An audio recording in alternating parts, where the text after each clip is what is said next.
una virgen única. Fernando, ¿ahora vas a hablar de la Virgen? Estamos en tiempos de Navidad y desde luego una de las protagonistas, de los hechos ocurridos hace 2000 años, sin duda fue María. Vamos a tener una primera lectura en Lucas para que esté en el fondo de lo que vamos a tratar. Lucas capítulo 1, versículo 26. Al sexto mes, el ángel Gabriel fue enviado por Dios a una ciudad de Galilea llamada Nazaret, a una virgen desposada con un varón que se llamaba José, de la casa de David, y el nombre de la virgen era María. Y entrando el ángel en donde allá estaba, dijo: Salve, muy favorecida, el Señor es contigo, bendita tú entre las mujeres. Mas ella, cuando le vio, se turbó por sus palabras y pensaba qué salutación sería esta. Entonces el ángel le dijo: María, no temas, porque has hallado gracia delante de Dios. Y ahora concebirás en tu vientre y darás a luz un hijo y llamarás su nombre Jesús. Este será grande y será llamado Hijo del Altísimo, y el Señor Dios le dará el trono de David su padre, y reinará sobre la casa de Jacob para siempre, y su reino no tendrá fin. Entonces María dijo al ángel: ¿Cómo será esto? Pues no conozco varón. No era que no conocía gente, claro, se refería a que no había tenido una relación. ¿Cómo iba a quedar embarazada si era una muchacha que todavía no había tenido relación sexual con nadie? Ni siquiera con su novio, que era José. Respondiendo el ángel le dijo: El Espíritu Santo vendrá sobre ti, y el poder del Altísimo te cubrirá con su sombra, por lo cual también el santo ser que nacerá será llamado Hijo de Dios. Y aquí tu parienta Elisabet, ella también ha concebido hijo en su vejez. Y este es el sexto mes para ella, la que llamaban estéril, porque nada hay imposible para Dios. Entonces María dijo: He aquí la sierva del Señor, hágase conmigo conforme a tu palabra. Y el ángel se fue de su presencia. Hasta aquí esta lectura. Como decía, María es protagonista estos días de una manera especial porque es uno de los personajes que vemos incluso en los pesebres y en los dibujos. Ahora, su papel no solo en las iglesias católico-romanas o en las ortodoxas es importante, sino también que lo es, el personaje es importante en nuestra sociedad. El pasado jueves, día 8, fue festivo, ¿verdad? Yo creo que algunos trabajasteis, ¿no?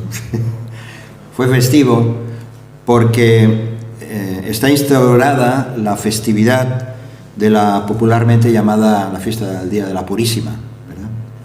Es decir, el título oficial es el Día de la Inmaculada Concepción de la Santísima Virgen María, fecha que se le atribuye a su nacimiento. La Inmaculada Concepción de María es el dogma de la fe católica que declara que por una gracia especial de Dios, cito textualmente, ella fue preservada de todo pecado desde su concepción. Este dogma fue proclamado por el Papa Pío IX precisamente el 8 de diciembre, pero de 1854, en una bula que se llamó Infallibilis Deus. Así que, vamos a ver si esto... Ahora. La Inmaculada Concepción, como decía, es un dogma rodeado este Papa de 92 obispos, 54 arzobispos, 43 cardenales y una gran multitud de fieles, definía así Pío IX como dogma de fe, es decir, esto es lo que hay que creer respecto a María. Y el gran privilegio de la llamada Virgen, entre comillas, decía así, ese gran privilegio lo decía a través de esta bula, que la bienaventurada Virgen María fue preservada inmune de toda mancha de pecado original en el primer instante de su concepción por singular gracia y privilegio de Dios omnipotente en atención a los méritos de Jesucristo. Una definición que va totalmente en contra de lo que dicen las Escrituras, donde de manera explícita las Escrituras nos habla de que no hay justo ni aún uno, sin exclusión. Realmente, aunque fue encumbrada por la Iglesia Católica Romana, apenas más de hace 1600 años se empezó a tratar a María de una relevancia especial. Empezaron los padres de la Iglesia a considerarla como un personaje imprescindible, los beatos, los teólogos, a través de los siglos, y empezaron a justificar la virginidad y la relevancia de tal manera que su veneración sobre su persona fue creciendo a través de los siglos hasta nuestros días. Y ocupando un lugar que solamente Cristo tiene que ocupar. Y esa es la realidad, la historia que nosotros vemos y vivimos y conocemos. Así que la proliferación de vírgenes, apariciones en muchos países, incluyendo rasgos autóctonos, indígenas, incluso vírgenes con el color de la piel de los diferentes países, pues hoy en día hace impensable que no sea el centro de la vida de millones de personas, ¿verdad? Millones de personas. El centro de sus vidas, espiritual o religiosa, están en torno a la Virgen. Es la bandera de fe de naciones enteras. Tenemos a la Virgen de Guadalupe en México, o Nuestra Señora de Luján en Argentina, Nuestra Señora del Rosario de Chiquinquirá en Colombia, y en toda Latinoamérica. Ahí cada país tiene. Y aquí en España pues tenemos un montón. Está la Pilarica, la Virgen del Pilar, en Aragón. También es la patrona de la Guardia Civil. La del Rocío, en Andalucía. La de Covadonga, la Virgen de Covadonga en Cantabria. Y aquí en Cataluña pues tenemos a la Virgen de Montserrat, la Moreneta, que incluso todavía cuando hay éxitos deportivos van y le llevan un homenaje, ¿no? Esa es la realidad. Pero ¿por qué el ser humano busca venerar intermediarios antes que a Jesucristo? ¿Por qué será? ¿Por qué el hombre es capaz de adorar estatuas de yeso o de piedra o de cartón o de madera cuando Dios lo ha prohibido de una manera clara y explícita, diciendo: no te inclinarás ante ellas ni la honrarás? Bien, la adoración a una figura humana y a una figura femenina, como también masculina, ya lo sabemos, están en todas las mitologías, en todas las culturas. Hay dioses de todos los tipos. Pero vamos a las Escrituras. El pueblo de Israel también fue víctima de un culto así. Encontramos en el Antiguo Testamento la diosa Asera, o Asteret, o Astarot, depende del pasaje que veamos, que era una deidad femenina en el antiguo Canaán, Fenicia y Siria. Y encontramos que nada más morir Josué, cuando vamos aquí, nada más morir Josué en la recién conquistada Canaán, el pueblo, leemos en Jueces, que el pueblo empezó a servir a los dioses paganos que habían en esos territorios. Y entre esos dioses estaba Baal, que vendría a ser la representación masculina, y Astarot o Asera. Asera también era adorada como la diosa del amor y de la guerra. Y la adoración de Asera se destacaba sobre todo por su sensualidad.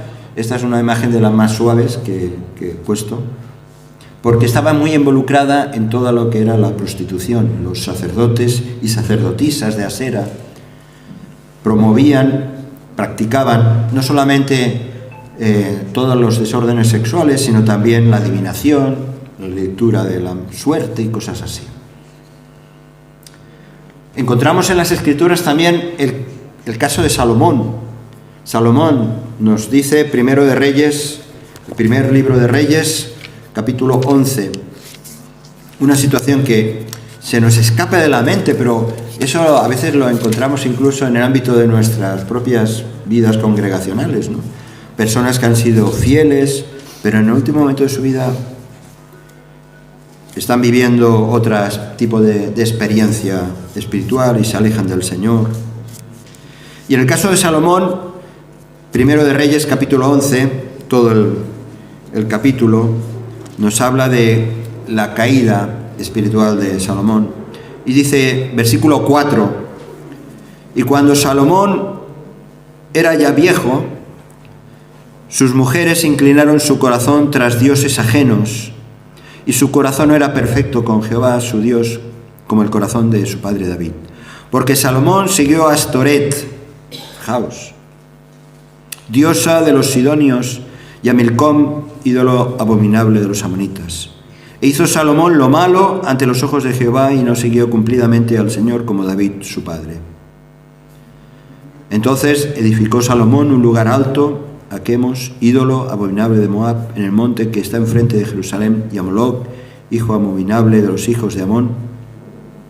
Y así sigue la lectura. Como Salomón también incorporó en su caída espiritual la adoración de Asera. Eso fue una constante. Salomón empezó con David primero, la dinastía con Salomón, pero durante los reinados siguientes el pueblo de Israel fue cayendo en adoración de una vez tras otra a través de dioses como la diosa Asera. Acordaos de Elías. Elías tuvo que enfrentarse al rey Acab, que también se había ido detrás de los dioses, y entonces mandó traer al monte Carmelo a 400 profetas, tanto de Baal como otros 450 de Asera, que dice que se sentaban, dice el texto, que se sentaban en la mesa de Jezabel. Y Elías tuvo que enfrentarse ante ellos para demostrar quién era el verdadero Dios. Pero en medio de estas infidelidades, es decir, la tendencia de acudir o ir tras esos dioses y diosas, Dios levantó a hombres como Gedeón o el rey Josías, que valientemente se enfrentaron a la idolatría. En el caso del rey Josías, encontramos que la imagen de Asera estaba entre otros dioses, pero estaban, fijaos, en el mismo templo de Jerusalén. El pasaje en Segundo de Reyes, capítulo 23, encontramos. Esa diosa estaba dentro del templo de Jerusalén. Y el rey Josías mandó su destrucción allí y en todos los otros territorios de Israel, porque no solamente estaba en el templo de Jerusalén, sino también en otros poblados. Dice en Segundo de Reyes, capítulo 23, versículos 6 y 7, que hizo también sacar la imagen de Asera fuera de la casa de Jehová, fuera de Jerusalén, al valle del Cedrón, y la quemó en el valle de Cedrón, la convirtió en polvo y echó el polvo sobre los sepulcros de los hijos del pueblo. Además, sigue diciendo el texto, derribó los lugares de prostitución idolátrica que estaba en la casa de Jehová, en los cuales tejían las mujeres tiendas para Asera. Fijaos cómo estaba la situación espiritual en aquellos momentos. Y cuántas veces, ¿verdad?, Pablo tuvo que enfrentarse por causa de los dioses paganos al predicar el Evangelio. ¿Cuántas veces, verdad? Hay muchos muchos momentos. Uno de ellos me ha llamado la atención la escena que vemos en Listra, en Hechos capítulo 14, versículos del 8 al 23. Esa escena en la que Pablo, juntamente con Bernabé, ven ahí a un hombre cojo de nacimiento, ve la fe de ese hombre y Pablo lo que dice a ese hombre, vamos a poner el texto, hace que ese hombre por su fe se levante, camine, y entonces ocurre una cosa, la gente empieza a adorar a Pablo y a Bernabé, incluso los tratan como si fueran dioses, el dios Mercurio y el dios Júpiter. Y tiene que plantarse Pablo diciendo: nosotros también somos hombres semejantes a vosotros, que os anunciamos que de estas vanidades os convirtáis al Dios vivo, que hizo el cielo y la tierra, el mar y todo lo que en él hay. Pero de pronto esa multitud, cuando Pablo pone freno a ese entusiasmo idolátrico, entonces vienen unos judíos que dicen: conocemos a Pablo y que estos están hablando acerca del camino y todo eso. Y entonces la gente cambia de opinión y se quieren cargar a Pablo y a Bernabé y empiezan a tirarles piedras y a echarlos fuera. Así somos, así es el ser humano. ¿Acaso no es lo mismo? ¿Acaso no es lo mismo que vemos por todas las ciudades, aldeas y rincones del mundo? Prefieren adorar a cualquier tipo de estatua o cualquier tipo de idea, de pensamiento, de ética, antes que presentarse delante del Dios vivo y aceptarlo como realmente quien es, el Dios verdadero. ¿Pero qué tiene que ver todo esto con María? Al principio estaba hablando de María, ¿verdad? ¿Qué tiene que ver todo esto con María?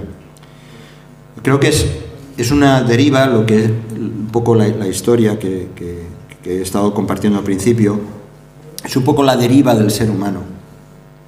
La deriva que busca poner su mirada y su veneración en cualquier cosa, idea, artículo, antes que a Dios. Bueno, ya sabéis que Argentina está siguiendo adelante, pero todavía hay quien piensa y habla de Maradona como un dios, ¿no? Así que el hombre, somos así.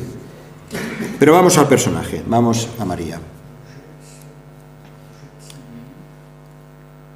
Vamos a María, el personaje de la Navidad. Las Escrituras nos dan una perspectiva de María totalmente diferente de lo que ha ido creando el hombre en aras de justificar una religión donde la palabra de Dios está replegada o relegada a un papel secundario, como ocurre con las doctrinas católico-romanas, ¿verdad? En los escritos del Nuevo Testamento, María tuvo un papel de muy poca relevancia. Solo se menciona en 5 de los 27 libros del Nuevo Testamento. Y de esos 5, solo dos libros mencionan su embarazo virginal, como es Lucas y Mateo. Lucas y Mateo nos hablan de una virgen desposada, hemos leído, desposada, comprometida, en noviazgo, serían un poco los términos nuestros, aunque ya lo del noviazgo parece también que está desfasado hoy en día. Estaba desposada con un hombre justo, José. María era descendiente de la casa de David, vivía como hemos leído, en un pueblecito, Nazaret, en Galilea. Es posible que María perteneciera a una familia de la línea sacerdotal, porque su prima, Elisabet, sabemos que Elisabet, la madre de Juan el Bautista, pues era también hija de un sacerdote, y por lo tanto ella misma era de la línea de Aarón, y fácilmente toda esa familia venía de una línea sacerdotal. Los evangelistas relatan que antes de que el matrimonio de María con José se consumiera, porque se consumó,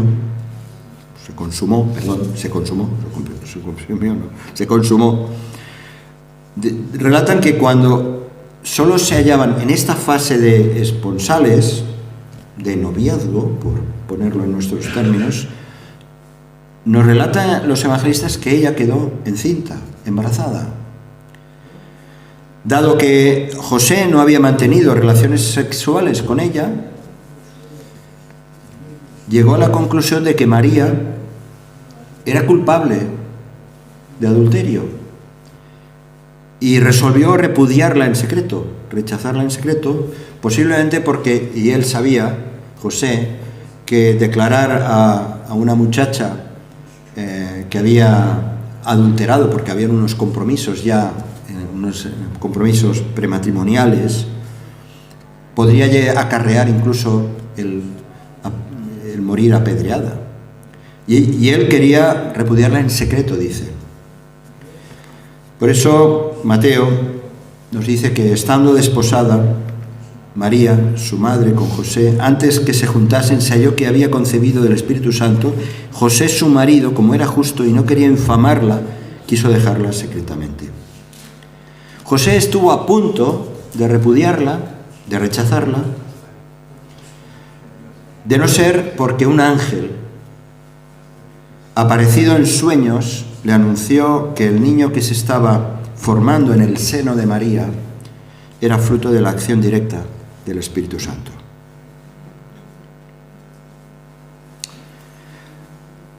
José recibió también la noticia que ese bebé que nacería salvaría al pueblo de sus pecados. Vamos a Mateo capítulo 1, es el pasaje paralelo, donde aquí hay varios momentos, varios detalles. Mateo capítulo 1.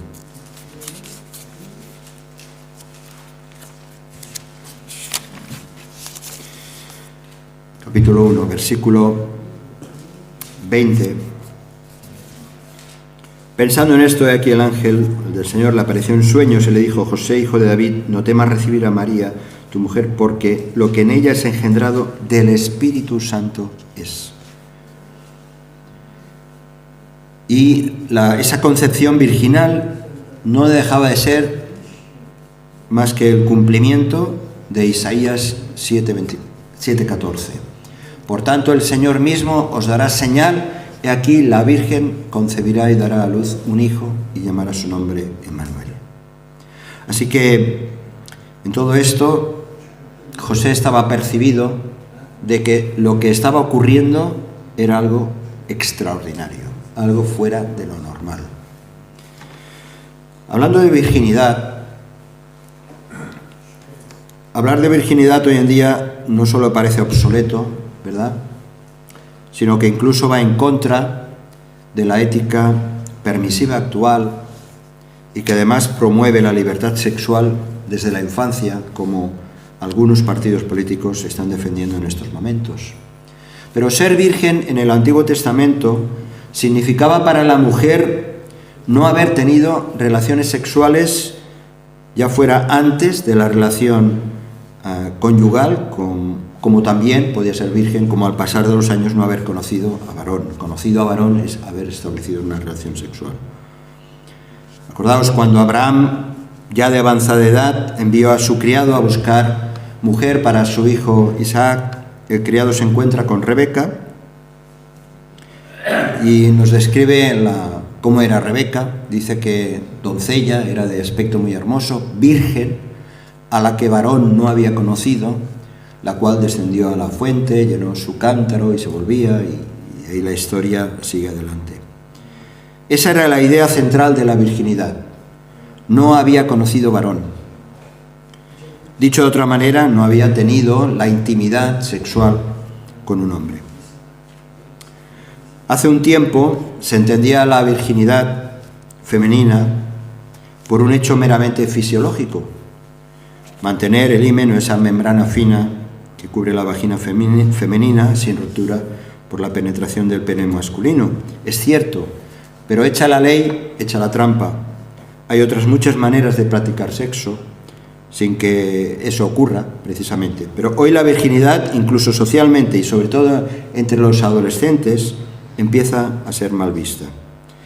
Mantenerse virgen, tanto en hombres como en mujeres, implica, y esto es importante, implica toda la persona, más allá incluso del ámbito físico. Tiene que ver con las emociones, con la voluntad, con la mente y, por supuesto, para el creyente, con una firme decisión de no participar en actos íntimos sexuales previos al matrimonio por la unión y compromiso mutuo que eso implica. Hoy en día está demostrado que cuando el hombre y la mujer mantenemos relaciones sexuales, en el hipotálamo, que es una parte del cerebro, segrega unas endorfinas que dan la sensación, además del placer, dan la sensación de confianza, de entrega, de compromiso, de unión, que justamente en esto es lo que la palabra de Dios, la Biblia, determina como y serán una sola carne, entre otros aspectos. Bueno, el nacimiento fue virginal, es cierto. Aquella mujer, María, volviendo al relato bíblico, aquella mujer, aquella muchacha, quedó concebida siendo virgen, no habiendo conocido a hombre. Cuando José despertó del sueño, recibió a María en su casa, nos dice la Escritura. Mateo capítulo 1, versículos 24 y 25. Dice: despertando José del sueño, hizo como el ángel del Señor le había mandado y recibió a su mujer.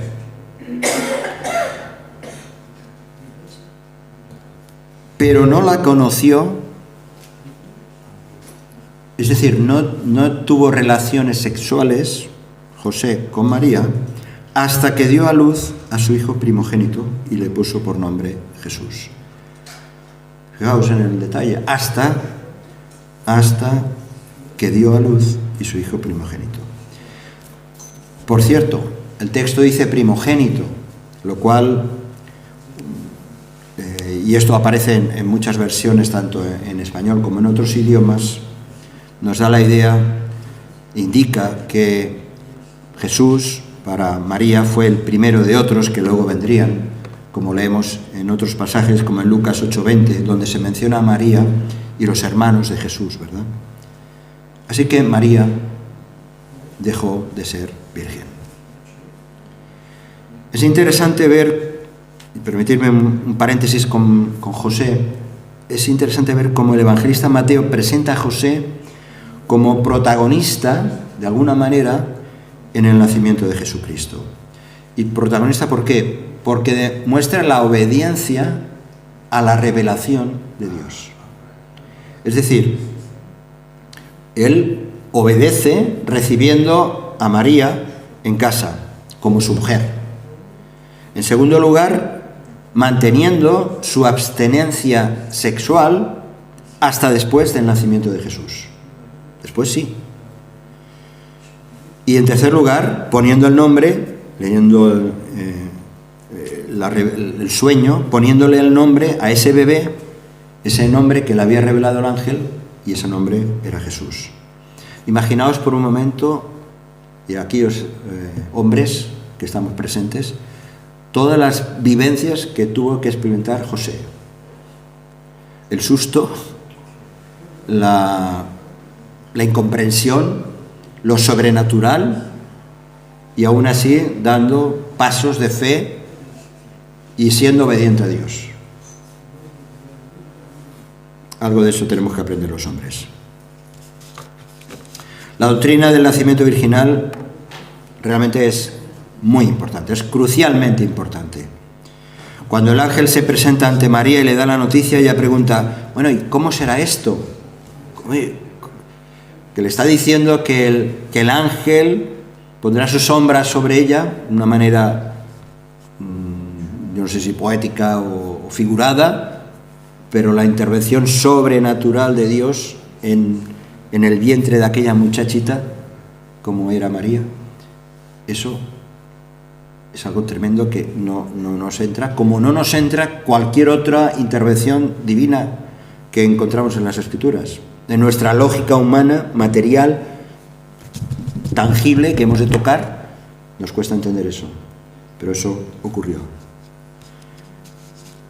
El ángel Gabriel le responde a María: el Espíritu Santo vendrá sobre ti y el poder del Altísimo te cubrirá con su sombra. Por otra parte, hemos visto cómo el ángel anima a José a casarse con María con estas palabras: porque lo que en ella es engendrado del Espíritu Santo es.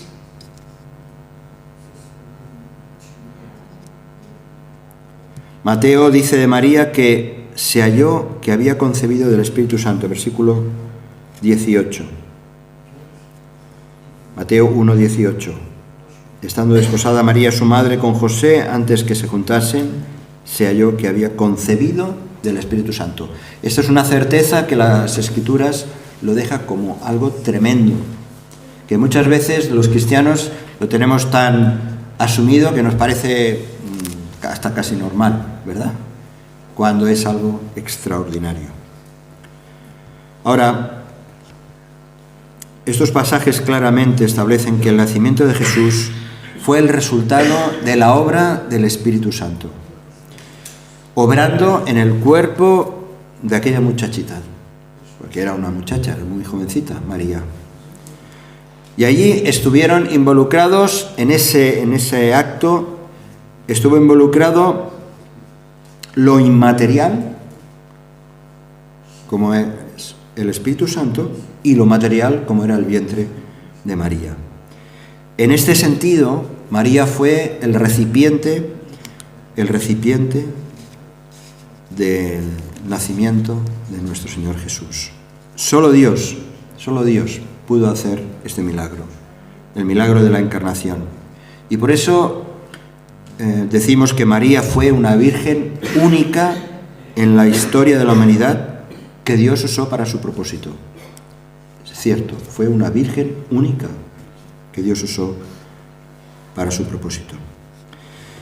De ahí a que ella, este hecho, de ahí a que ella intercede por nosotros, es una auténtica adoración espiritual.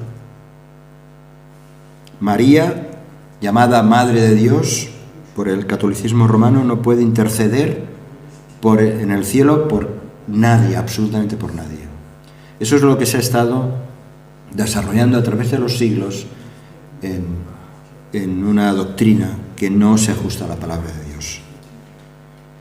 Dice la Escritura, 1 Timoteo 2:5, que hay un solo mediador entre Dios y los hombres, Jesucristo hombre. Nosotros lo tenemos claro. Yo a veces, supongo que también a alguno de vosotros os ha pasado, ¿no?, que la gente, aquellos que conocen algo o han oído hablar algo de los protestantes o de los evangélicos, dicen: ah, sí, vosotros no creéis en la Virgen. No sé si os ha dicho alguna vez eso. Es curioso, porque es algo que no es que vayamos proclamando. Este mensaje normalmente no lo compartimos mucho, pero es cierto que queda claro de que nuestra fe está depositada en Cristo. No hay otro mediador entre Dios y los hombres. María nació de hombre y mujer. Nació de hombre y mujer. La bula aquella pretende decir que fue concebida sin pecado. No, ella nació de un hombre y del fruto de la relación de un hombre y una mujer, con el mismo pecado que el resto de la humanidad, tú y yo. Esa muchacha halló gracia delante de Dios. Estoy convencido que no es que Dios iba buscando una muchacha que a ver quién, porque en sus planes eternos María ya figuraba, ¿no?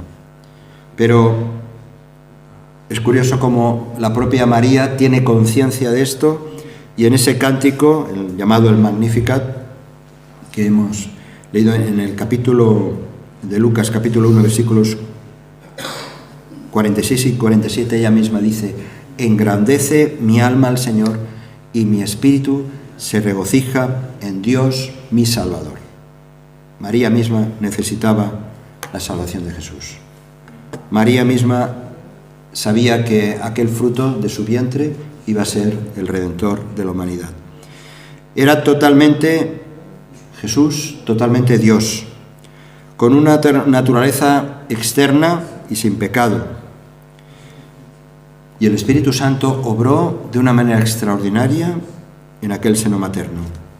Por eso, y voy acabando, dice Juan capítulo 1, versículo 14, que aquel Verbo, el Eterno, fue hecho carne y habitó entre nosotros a través de María. Y vimos su gloria, gloria como del unigénito del Padre, lleno de gracia y de verdad. Acabo. Vamos a repasar un par de cosas. ¿Qué hemos visto? Que el hombre venera a falsos dioses y diosas, buscando un inútil favor de lo desconocido en algunos casos y otras veces en busca de un Dios verdadero. Que la veneración a las vírgenes actuales enlaza con la historia de la humanidad. La Iglesia Católica Romana no ha hecho más que incorporar la idolatría en sus templos a través de María. Ese es un hecho. María, también hemos visto que era una muchacha virgen, fue escogida por Dios para ser la madre terrenal del Verbo eterno. Pero su virginidad acabó definitivamente cuando conoció a su marido, José, con el que tuvo varios hijos. El pesebre nos recuerda a aquella muchacha que fue obediente al plan de Dios. También nos recuerda a José, obediente en la revelación de Dios.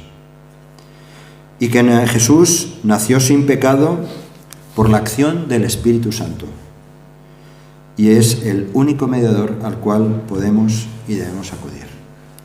Todas estas verdades las hemos de tener vividas, presentes, y especialmente en estos días de Navidad, sobre todo para que nuestro corazón sea un corazón agradecido a Dios. Que Dios ha hecho una obra tremenda. Otras veces recordamos más la obra preciosa de Cristo Jesús en la cruz, pero toda la historia, el proceso que eso llegó, para nosotros tiene un significado trascendental. Y no nos queda otra cosa que decirle al Señor gracias. Gracias por María, que con toda humildad, con toda reverencia, ella estuvo dispuesta a servir al Señor. Ojalá tuviéramos un miligramo de ese espíritu de servicio. Si este mensaje te ha bendecido o te ha ayudado en algo, puedes suscribirte a nuestro canal de YouTube. También conocerás nuestra comunidad, la Asamblea Bíblica del Camp de Tarragona, en Cambrils, España, a la que estás cordialmente invitada o invitado. También puedes seguirnos por las redes sociales. Los enlaces los encontrarás aquí abajo y podrás visitar nuestra página, así como conocer nuestros programas radiales y podcasts de Yum Radio. ¿Qué? ¿Te suscribes ya a nuestro canal?